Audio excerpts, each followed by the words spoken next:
안녕하세요. 사연을 부탁해입니다. 오늘의 사연을 소개하겠습니다. 우리 부부는 도배 일을 합니다. 젊어서 시작했는데 이제는 이 일이 천직이 되었네요. 물론 힘이 들긴 하지만 이 도배 일로 나름 자리도 잡았고 우리는 만족하며 살고 있습니다. 그렇게 감사하는 마음으로 우리 부부는 주말마다 봉사활동을 하러 다니고 있습니다. 그날도 어려운 분들을 위해 도배 봉사활동을 하기 위해 한 집으로 들어갔는데요. 벽지가 낡을 대로 낡아서 시커멓게 변해 있었고 집안은 엉망진창이었어요. 하지만 우리가 온다는 소식을 미리 들었던지 집주인이 먼저 인사를 건넸는데 그 순간 어디에서 많이 본 듯한 얼굴인데 하는 생각이 들었지만 아무리 생각을 해도 선뜻 기억이 나지 않았어요. 그래서 잘못 봤겠지라는 생각을 했고 잠시 후 저희가 도배하려면 좀 둘러봐야 하는데 방을 좀 둘러봐도 될까요? 남편이 집주인에게 물었어요. 네, 그러세요. 라고 집주인이 대답을 했지만 그런 집주인은 시종일관 멍해 보였어요. 모든 일에 관심이 없는 사람 같아 보였어요. 그렇게 남편과 제가 집을 구석구석 둘러봤는데 벽에 곰팡이도 많이 피어있고 생각했던 것보다 더 좋지 않았어요. 하지만 우리가 하는 일이 도배일이니 우린 최선을 다해 도배를 하기 시작했어요. 그리고 얼마 후 점심시간이 돼서 식사를 하기 위해 잠시 일을 멈췄는데 집주인이 우리를 보며 라면이나 먹고 해요 라고 말을 했는데요. 그 말을 듣고 집주인의 얼굴을 보던 순간 그동안 잊고 있었던 기억이 순식간에 되살아났어요. 벌써 10여 년이나 지난 일이었기에 얼굴이 기억나지 않았던 것 같아요. 그리고 그 잘났던 사람이 이런 곳에 있을 것이라고는 감히 생각도 못했었고요. 저는 그렇게 그 사람의 얼굴을 다시 천천히 들여다봤어요. 약간은 옆으로 찢어진 듯한 눈에 날카롭게 오똑한 코, 아무리 봐도 그 사람이 맞습니다. 단지 얼굴색이 많이 변해 있었는데 그때 당시엔 아주 뽀얗고 탱글탱글하던 피부였는데 지금은 기미와 주름이 가득해서 언뜻 보면 같은 사람이 맞나 싶을 정도였어요. 그랬으니 제가 한 번에 기억나지 않았던 것이 당연했던 것이고요. 하지만 라면 먹으라는 말이 그 사람 입에서 나오던 순간 그때 우리가 당한 수모가 생생하게 다시 떠오르며 그 사람의 얼굴도 정확히 기억이 났습니다. 저는 그때의 일을 절대 잊지 않고 이를 악물고 살았으니까요. 벌써 10여 년도 넘은 것 같은데요. 그때 우리 남편은 다른 사람을 따라다니면서 정말 열심히 일을 배우다가 혼자 일을 시작한 지 얼마 안 되었을 때였어요. 어느 날 집에 돌아온 남편이 여보, 나 내일 큰 건 하나 잡았어. 저 밑에 큰 부잣집에서 도배를 새로 한다고 하는데 나한테 도배를 맡겼어. 이게 꿈인지 생시인지 모르겠어. 나보다 잘하는 사람도 많은데 어떻게 알고 나를 찾아온 건지 꼭 나한테 해달라고 하네? 라며 신이 나서 말을 했어요. 그런 남편을 보며 어머 잘됐다 여보. 정말 잘됐다. 드디어 우리 남편 기술이 인정을 받는 날이 왔네. 좋아서 저도 모르게 소리를 지를 정도였어요. 지금 생각해보면 둘 다 참 순진했던 것 같네요. 어찌되었든 그날 남편과 저는 그저 기쁜 나머지 오랜만에 치킨에 한 잔 마실 정도였어요. 그리고 얼마 후 그 부잣집에 도배를 하러 가던 날 여보, 오늘은 나도 가서 도울게. 옆에서 당신 심부름이라도 도와주면 당신이 좀 수월할 거 아니야. 제가 말을 했고 아니야. 당신은 그냥 집에 있어. 뭘 그렇게까지 하려고 해? 남편이 말렸지만 아니야 나도 갈래. 내가 가서 열심히 도울게. 라며 억지로 남편을 따라 나섰어요. 우리는 그렇게 그 부잣집으로 들어갔고 안녕하세요. 오늘 도배하러 온 사람입니다. 남편이 정중히 인사를 했어요. 아, 네. 얘기 들었습니다. 부잣집 여자가 짧게 대답을 하고는 우리에게 도배할 곳을 알려주고는 바로 가버렸어요. 그럼 부잣집 여자를 보며 좋은 집 산다고 콧대가 엄청 높네? 아무리 그래도 인사도 똑바로 안 하냐? 제가 혼자 중얼거렸는데 조용히 해. 괜히 듣기라도 하면 난리 나니까. 남편이 조용히 말을 했어요. 남편의 말에 제가 입을 삐죽거렸는데요. 우리는 그렇게 한동안 열심히 도배를 하고 있었는데 잠시 후에 부잣집 여자가 다시 오더니 밥은 어떻게 하죠? 라고 물었어요. 그 말에 남편은 밥은 걱정 안 하셔도 됩니다. 저희가 알아서 하겠습니다. 라고 대답을 했는데 라면이나 먹고 해요. 부잣집 여자가 쌀쌀맞게 말을 했어요. 아니 저희는 괜찮은데? 라고 다시 조용히 말을 했지만 이미 다 끓였어요. 부잣집 여자는 우리가 하는 말을 아예 무시한 채 말을 하고는 그냥 가버렸어요. 그렇게 우리가 쭈뼛쭈뼛 거리며 거실 쪽으로 나왔는데요. 거실 한편에 라면 2그릇과 김치가 덜렁 놓여 있었어요. 지금까지 남편이 도배 일을 하면서 점심을 챙겨준다거나 그런 적은 거의 없었다는데 우리가 몇 번을 정중히 거절했음에도 불구하고 떡하니 라면을 차려줬는데 왠지 모르게 기분이 좋지만은 않았어요. 도배라는 일이 참 힘든 일이거든요. 그래서 저는 남편 음식은 항상 신경을 쓰는 편입니다. 그날도 중간에 잠시 근처 식당에 가서 제육볶음이라도 사주려고 했었는데 부잣집 여자는 우리의 말을 들어볼 생각도 없이 라면을 먹으라고 강요를 했으니까요. 그리고 잠시 후에 우리는 그곳에서 충격적인 장면을 보고 들었습니다. 우리가 조그만 상에 쭈그리고 앉아 있었는데 식탁도 아닌 그 거실 한 구석에 밥상을 차려놓은 것이 조금 이상했어요. 그렇게 우리는 약간은 어정쩡한 자세로 라면을 먹고 있었고 잠시 후에 누군가가 방에서 나왔는데요. 그 집 아들이었어요. 우리 아들과 키가 비슷한 것을 보니 우리 아들 또래구나 싶었어요. 그런데 아들이 나오자 부잣집 여자가 아들 배고프지? 밥 먹자. 라며 아들을 데리고 주방으로 들어가서 식탁에 앉혔는데요. 얼핏 보니 식탁에 맛있는 음식이 가득해 보였어요.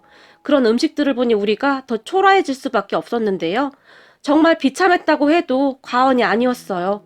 그런 우리를 그 집 아들이 힐끗 바라봤는데 넌 신경 쓰지 마. 오늘 도배해주러 온 사람들이야. 부잣집 여자가 아들에게 말을 했어요. 그리고 두 모자가 식탁에 나란히 앉아서 식사를 하는 듯 했는데요. 아들, 너 공부 안 하면 어떻게 되는지 알겠지? 자, 봐라. 우리는 식탁에서 이렇게 맛있는 음식을 먹지 않니? 부잣집 여자가 아들에게 말을 했고, 아참, 그리고 니네 반 친구 부모님이라고 하더라. 라는 말도 잊지 않았어요. 그리고 그 여자 아들이 우리를 힐끔 쳐다봤는데 그 순간 저와 눈이 마주쳤는데 저는 지금도 그 눈빛이 잊혀지지가 않네요. 순수함이라고는 찾아볼 수도 없는 메마른 듯한 그런 눈빛 말이죠. 엄청난 수치심에 저도 모르게 주먹을 불끈 쥐었는데 우리 남편이 그런 제 손을 꼭 잡으며 머리를 가로저었어요. 그런 남편의 행동에 순간 눈앞이 뿌옇게 변했는데요. 남편은 그 사람들의 행동에 어떠한 반응도 보이지 않았고 그저 묵묵히 라면을 씹어서 넘기고 있었거든요. 그동안 남편은 그 힘든 도배 일을 하면서 얼마나 많은 고충을 겪었을까요? 하지만 가장이라는 무게 앞에서 감히 어떠한 저항도 하지 못한 채 오로지 가족을 위해 버티고 또 버텨냈겠죠. 그런 남편에게 미안하기도 하고 감사한 마음이 들었어요. 그리고 잠시 후 도배가 끝났는데요. 도배 솜씨가 별로 좋지도 않네요. 그렇게 해서 밥 벌어 먹겠어요? 요즘 도배하는 사람들 널렸던데. 잘 하지도 못했는데 오늘 도배값 적당히 계산하죠. 라며 남편에게 말을 했고 그런 여자를 보며 어디가 잘못된 건지 말씀해 주시면 다시 해드릴게요. 제가 큰 소리로 말을 했어요. 하지만 이렇게 나오시면 곤란한데? 우리 남편이 무슨 일 하시는지 다 아시죠? 우리가 소문 한번 잘못 내면 거기 도배 일 못하게 될 수도 있을 텐데요. 팔짱을 낀 여자가 남편과 저를 번갈아 가면서 바라봤어요. 아이고 사모님 죄송합니다. 우리 집사람이 아직 경험이 없어서 큰 실수를 했네요. 그럼요. 저희가 잘못한 부분이 있으시다니 사모님이 적당한 선에서 주시죠. 남편은 여자의 비위를 맞추느라 여념이 없어 보였어요. 그리고 여자가 정말 터무니없는 가격을 불렀지만 남편은 예, 알겠습니다. 오늘 라면도 정말 잘 먹었습니다. 라며 그 여자가 내민 돈을 급히 받은 다음 저를 끌고 그곳을 나왔어요. 밖으로 끌려 나온 제가 여보, 우리가 뭘 잘못했어? 내가 보기엔 아무 이상도 없는데 흥분한 채 말을 했지만 이 사람아, 세상 사는 게 그렇게 만만한 게 아니야. 저 사람들한테 괜히 잘못 보이면 우리 진짜 일하기 힘들어. 그냥 좋게 생각해. 남편은 정말 아무렇지도 않아 보였는데요. 돈도 많은 사람들이 와, 어쩜 저렇게 못돼 처먹었을까? 저는 그런 남편과 달라서 쉽게 분이 풀리지가 않았어요. 그런 저를 차에 태우고 차 시동을 걸던 남편이 누가 그러더라. 남의 눈에 눈물 나게 하면 내 눈에는 피눈물 난다고. 나는 그 말이 맞을 거라고 생각해. 그러니까 당신도 그냥 그렇게 생각하고 말아. 이 일 하려면 간도 쓸개도 다 빼놓고 해야 해. 어쩌겠니? 먹고 살아야 하는데. 그러니까 오늘 따라오지 말라니까. 괜히 따라와서 당신 기분만 상했잖아. 미안해. 그 대신 내가 오늘 당신 좋아하는 삼겹살 사줄게. 우리 오랜만에 외식하자. 그래도 당신이 오늘 옆에서 도와줘서 정말 수월했어. 혼자 있으면 진짜 힘들 뻔했는데 고마워 여보. 남편이 제 손을 꼭 잡아줬어요. 그때 처음으로 가장의 무게가 얼마나 큰 것인지 새삼 느끼게 되었답니다. 그리고 저도 그때부터 남편을 따라다니면서 도배일을 배웠습니다. 한 가정을 책임진다는 것이 남편 혼자 몫은 아니었으니까요. 둘이 같이 하면 어깨의 짐이 조금 덜어지지 않을까 싶었어요. 그런 저를 남편이 말렸지만 저도 한 고집 하기에 악착같이 배워나갔어요. 그리고 언제부터인지 우리는 정말 손발이 잘 맞는 파트너가 되었고 그만큼 도배 솜씨도 좋았기에 어느 순간부터 여기저기서 우리를 찾기 시작했어요. 정말 성실하게 살았더니 어느 순간 기회가 오더라고요. 그렇게 우리는 꽤 유명해졌어요. 어느 날은 무슨 방송사에서 나왔다며 우리를 취재해 가기도 할 정도였어요. 그 덕분에 더 유명해진 것은 말할 것도 없고 말이죠. 그러다 보니 이제는 돈도 꽤 많이 모았고 번듯한 인테리어 회사도 운영하고 있어요. 그리고 우리 남편은 재능 기부 차원에서 이제 막 도배 일을 배우는 사람들을 직접 가르쳐주기도 하면서 나름 보람차게 살고 있답니다. 비록 지금은 잘 살고 있지만 우리 옛날 기억나지? 그때 우리 삼겹살 한번 먹기도 힘들었었잖아. 그때를 잊으면 안 돼. 우리 이제 여유도 있으니 기부도 하고 주변도 둘러보고 그렇게 살자. 당신 그때 그 부잣집 여자 기억나지? 최소한 그렇게는 살면 안 되잖아. 남편은 항상 당부하고 또 당부했어요. 가끔 그런 남편이 이해가 안 되기도 했지만 저는 남편이 참 자랑스럽습니다. 우리 남편은 최소한 사회에 도움이 되는 사람이니까요. 문득 지나간 일을 생각하니 눈물도 나고 정말 열심히 살았던 우리가 참 자랑스럽네요. 그런데 그날 봉사활동을 하러 간 그곳에서 그때 우리에게 라면을 끓여주던 그 부잣집 여자를 만난 것입니다. 여자는 아주 초라할 대로 초라해져 있었는데 주변을 둘러보니 온통 라면밖에 없더라고요. 그날은 정말 라면밖에 없어서 우리에게 라면을 준 것 같았어요. 그렇게 라면을 먹으면서 여자를 보며 혹시 아드님이 땡땡 중학교 나오지 않았나요? 제가 물었어요. 그런 제 말에 어떻게 하세요? 여자가 놀라서 물었고 우리 아들도 그 중학교를 나왔거든요. 라고 말을 하며 제가 여자를 빤히 바라봤는데요. 여자는 조금 당황하는 듯해 보였어요. 그런 여자에게 혹시 땡땡동 살지 않았나요? 땡땡동 큰 집에 사셨었죠? 제가 다시 물었고 네? 그걸 어떻게... 순간 여자가 손으로 입을 가리며 물었어요. 저희 기억 안 나세요? 그때 그 집 도배해주고 라면 얻어먹었었는데 그때 우리가 해준 도배가 마음에 안 든다며 뭐라고 하셨었는데 제가 여자의 눈을 바라보며 말을 했는데 그 순간 여자의 얼굴이 새파랗게 질려 있었어요. 그리고 그 여자가 제 눈을 피했는데 글쎄요, 저는 기억이 잘 안 나네요. 라고 말을 했는데 목소리가 많이 떨리고 있었어요. 네, 그렇군요. 제가 모른 척하고 대답을 했고 여자의 표정은 심각해져 있었어요. 그렇게 그날도 우리는 그 여자에게 라면을 얻어먹었네요. 그런데 적어도 예전처럼 비참한 마음이 들진 않았어요. 그 순간 그동안 얹혀있던 것이 쑥 하고 내려가는 그런 느낌이었는데요. 그렇게 우리는 라면을 먹고 하던 일을 계속했는데 얼마 후에 그 집 아들이 왔더라고요. 우리 아들과 중학교 동창인 그 아들 말이죠. 그런데 그 집 아들도 참 많이 변해 있더라고요. 예전에 귀티가 줄줄 흐르던 그런 모습은 어디 가고 얼굴이 아주 말이 아니더라고요. 거기다 성격도 많이 변해 있었는데요. 우리가 일을 하는 모습을 유심히 보던 그 집 아들이 저기 그 일하면 얼마나 벌어요? 라고 대뜸 물었어요. 우리가 얼마나 버냐고? 제가 다시 물었고 네, 도배일 잘만 하면 돈 많이 번다면서요. 요즘 취직하기도 힘든데 도배일이나 배워볼까 해서요. 그 집 아들이 불쑥 말을 꺼냈고 이 도배일이 쉬워 보이지만 절대 쉬운 일이 아니야. 남편 일을 하면서 건성으로 대답을 했어요. 지금도 물류창고에서 아르바이트를 하는데 돈이 잘 모아지지가 않아서 차라리 좀 빡세더라도 돈이라도 많이 받는 게 낫죠. 돈 많이 벌어요? 그 집 아들은 그렇게 묻지도 않은 말까지 하며 다시 물었어요. 그야 어떻게 하느냐에 따라 다르지만 열심히 하면 돈이야 많이 벌지. 근데 이 도배라는 일이 정말 힘든 일이라 웬만한 정신 상태로는 어림도 없을 텐데. 남편이 그 집 아들을 바라보며 말을 했는데요. 아저씨, 도배일 배우려면 어떻게 해야 해요? 저 좀 가르쳐 주시면 안 돼요? 그 집 아들이 눈까지 반짝이며 물어왔어요. 정말 해볼 생각이냐? 네가 해본다고 한다면야 내가 도와줄 수는 있는데. 정말요? 저 해볼래요. 언제부터 가면 돼요?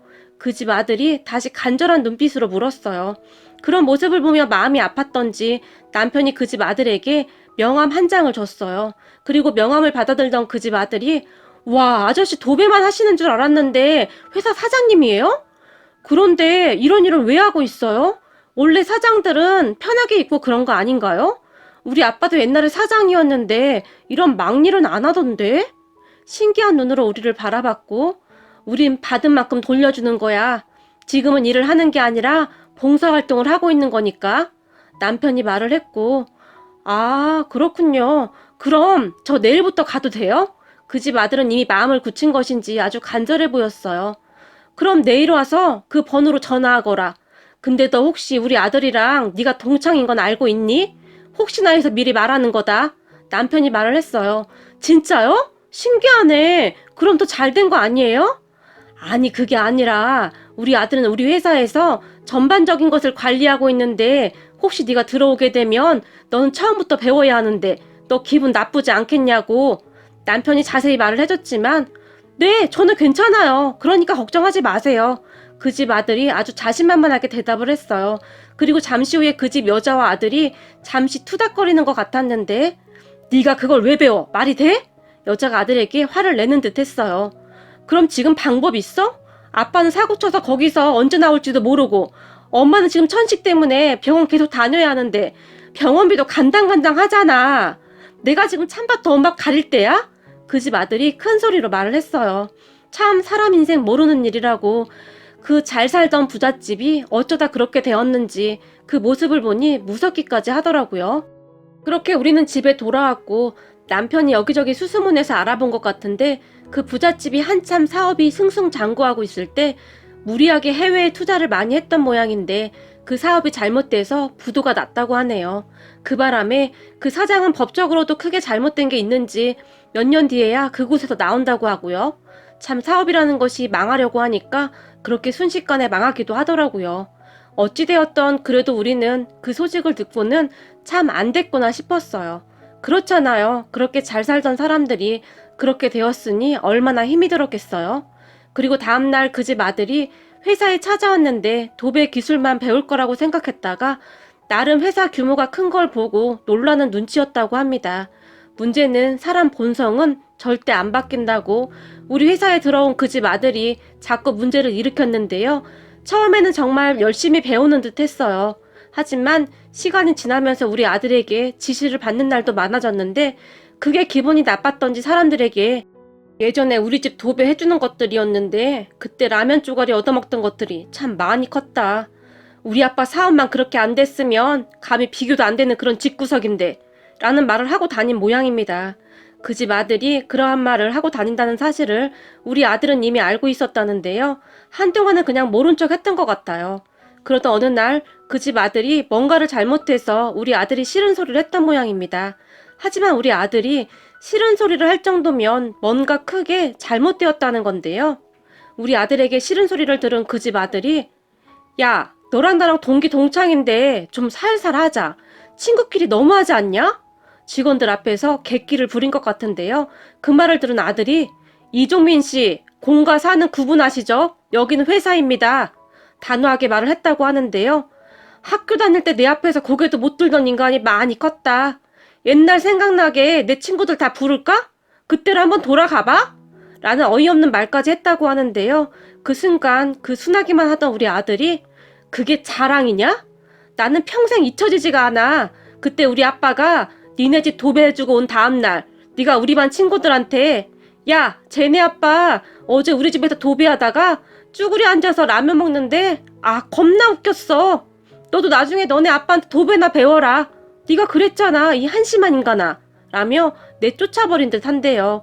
그날 집에 들어온 아들이 남편과 저에게 그동안 있었던 일을 다 말했고 아들의 말을 듣던 남편의 얼굴이 굳어졌는데요. 다음날 남편이 그 집 아들을 불러서는 내일부터 나오지 말게. 들어보니 우리 아들이 틀린 말 한 것도 아니고 자네가 잘못한 걸 말해준 건데 상사가 그런 말도 못하는 건가? 여기는 학교가 아니고 회사네. 내가 생각이 짧았구먼. 처음부터 내키지 않았는데 사는 형편이 안타까워 도와주려고 그랬던 건데 사람 고쳐 쓰는 게 아니라더니 그 인성은 어디 안 가는구만. 남편이 차갑게 말을 하고는 돌아섰는데요. 그러던 어느 날 깜짝 놀랄 만한 일이 일어났는데요. 그 집 엄마가 저를 찾아왔어요. 검은색 봉투에 사과까지 사서 들고 왔더라고요. 저기 죄송한데 우리 아들 다시 다니게 해주시면 안 될까요? 거기 회사 다니면서 우리 형편이 조금 나아졌었는데 요즘 살기가 너무 힘드네요. 우리 아들도 엄청 후회하고 있습니다. 지금 여기저기 일자리를 알아보는데 여간 힘든 게 아닌가 봐요. 라고 말을 했는데 사는 게 힘든 것인지 울먹울먹 하더라고요. 하지만 제가 어떻게 할 수 있는 부분도 아니었기에 죄송합니다. 우리 남편이 하는 거라 제가 어떻게 해드릴 수가 없네요. 제가 이래라 저래라 할 수 있는 게 아니라서요. 제가 정중하게 말을 했지만 제 말에 그 여자가 갑자기 털썩 주저앉더니 무릎까지 꿇으며 제발 부탁 좀 드릴게요. 제가 지금 천식도 있어서 지금까지 우리 아들이 엄청 고생했었는데 여기 회사 다니고부터는 정말 좋았었거든요. 우리 아들이 실수한 부분은 제가 이렇게 사과드릴게요. 우리 아들도 와서 다시 사과드리겠다고 하는데 제발 좀 부탁드리겠습니다. 라며 눈물까지 흘리며 사과를 했어요. 그런 여자를 제가 일으켜 세우려고 했지만 제발 한 번만 살려주세요. 라고 빌어댔어요. 그런 여자를 일으켜 세워서 남편에게 말해보겠다고 달래서 보냈는데요. 그동안 우리 남편이 그 집 아들이 엄마 모시고 힘들게 산다며 이것저것 많이 챙겨줬었는데 요즘 세상에 그렇게 챙겨주는 사람이 어디 있겠습니까? 그랬으니 시간이 지나면 지날수록 정말 아쉬웠겠죠. 하지만 남편과 아들은 마음이 확고한 것인지 별 반응도 없었어요. 사람이 어쩌면 그렇게 어리석을 수가 있는지 정말 안타깝기만 하네요. 도움을 주면 감사한 마음은 아닐지언정 미안한 마음으로 살아야 하는데 왜 그 마음을 모르는 것일까요? 그리고 얼마 뒤에는 그 집 아들이 혼자 우리 집에 찾아왔는데 사장님, 제가 정말 어리석었습니다. 지금 우리 엄마 건강도 많이 안 좋으시고 어떻게 해야 할지 모르겠습니다. 한 번만 기회를 더 주시면 정말 열심히 하겠습니다. 동현아, 그때 너무 미안했다. 우리 집은 그렇게 됐는데 너는 잘 사는 것 같아서 내가 잠깐 제정신이 아니었던 것 같다. 사람은 고쳐 쓰는 게 아니라고 했지만 이번 일로 나 참 느끼는 게 많았어. 세상을 어떻게 살아가야 되는지도 많이 배웠다. 이건 진심이야. 그리고 학교 다닐 때 너한테 못되게 군 것도 진심으로 사과할게. 라며 한동안 무릎을 꿇고 일어나지 않았어요. 그 모습에 남편이 그 집 아들을 일으켜 세웠고 잠시 후 그 집 아들이 목 놓아 울어버렸어요. 그런 모습을 보며 남편과 아들도 당황하는 듯했고 그렇게 얼마 뒤 그 집 아들이 머리를 푹 숙인 채 돌아갔는데요. 남편은 어떻게 해야 할지 고민하는 것 같았어요. 문득 얼마 전 그 여자가 가지고 온 까만 비닐봉지 안에 사과가 떠올랐는데요. 그 옛날 그 집 거실에서 남편과 라면을 먹으며 당했던 수모가 다시 떠올라서 저도 모르게 인상이 찌푸려지네요. 이번 일을 겪으면서 남편은 봉사활동과 기부 등을 더 많이 하고 있는데요. 남편은 부디 있는 사람들이 조금 더 베푸는 세상이 되었으면 좋겠다는 말을 수시로 한답니다. 비록 저희가 재벌은 아니지만 항상 주변을 돌아보며 살아가도록 노력하겠습니다. 오늘의 사연은 여기까지였습니다. 즐겁게 보셨다면 구독, 좋아요 부탁드립니다. 고맙습니다.